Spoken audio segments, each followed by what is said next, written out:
Hello friends, welcome to my YouTube channel. আশা করছি আপনারা সকলেই খুবই ভালো আছেন। আজকে আমি আবার একটি নতুন ভিডিও নিয়ে আপনাদের সামনে এসেছি। ভিডিওটি আপনারা স্কিপ না করে শেষ পর্যন্ত দেখতে থাকুন, কেননা প্রথম দিকে ভালো না লাগলে শেষের দিকে কিন্তু খুবই ভালো লাগবে দেখতে জিনিসটা।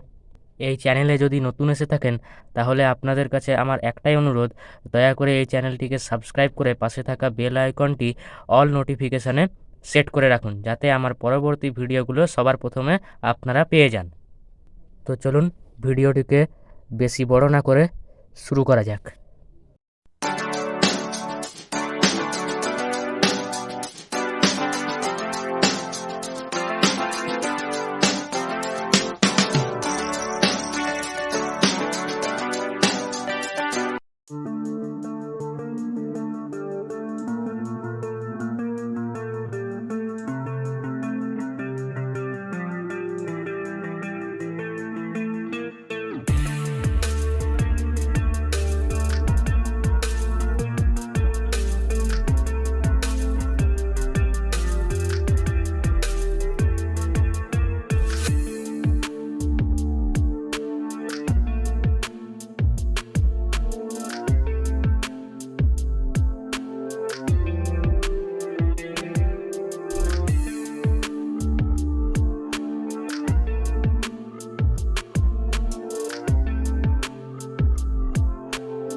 তো এই ছিল আজকের ভিডিও।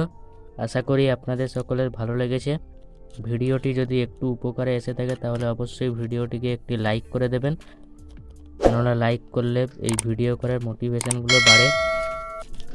আর এই চ্যানেলে যদি নতুন এসে থাকেন তাহলে চ্যানেলটিকে অবশ্যই সাবস্ক্রাইব করে পাশে থাকা বেল আইকনটি অল নোটিফিকেশানে সেট করে রেখে দেবেন, যাতে আমার পরবর্তী ভিডিওগুলো সবার প্রথমে আপনারা পেয়ে যান। ভিডিওটি কেমন লাগলো অবশ্যই কমেন্ট বক্সে করে লিখে জানাবেন যে ভিডিওটি কেমন হয়েছে। আর বন্ধুদের সাথে এটি বেশি করে শেয়ার করবেন। ভিডিওটিকে অবশ্যই একটি লাইক করে দেবেন। তো আজ এই পর্যন্তই, দেখা হচ্ছে আবার অন্য কোনো ভিডিও নিয়ে।